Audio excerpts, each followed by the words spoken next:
Today we're tackling the part that does the actual feeding, the auger shaft. We'll cover what it is, why it jams, how to keep it healthy, and how to tell the difference between a $5 fix and a full replacement. First, we'll cover what the shaft is and how it works. Then, we'll go over common failures and maintenance tips. Finally, we'll look at what to listen for when something isn't working and how to match it to the fix. Safety first, unplug the stove. The auger shaft turns slowly but puts out enough torque to crush a finger flat. Never reach into the bottom of the hopper or try to clear a jam while the stove is plugged in. Turn it off, pull the cord, then we work.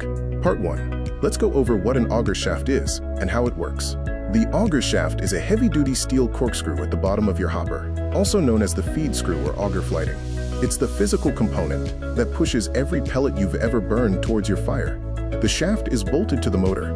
As the motor turns, the spiraled metal blades or flighting grab pellets and drag them up the feed tube.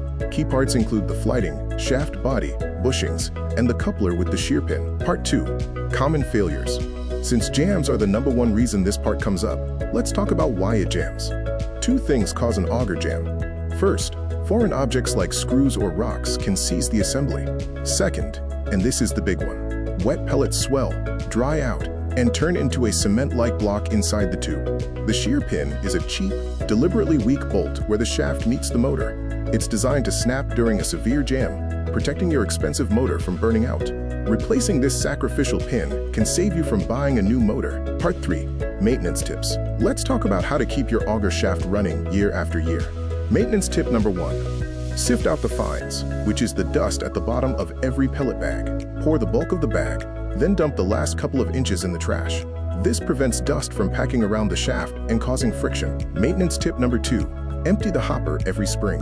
Pellets left over summer absorb moisture, swell, and create that cement block we discussed. Vacuum the hopper in April and refill in October. Part 4. Troubleshooting tips. We'll cover 2 symptoms and their fixes. Listen for which one you're hearing. Symptom 1. The motor hums, but the shaft doesn't turn. This usually means a broken shear pin. The fix is simple. Unplug the stove, empty the hopper, pull the shaft, swap the pin, and reinstall.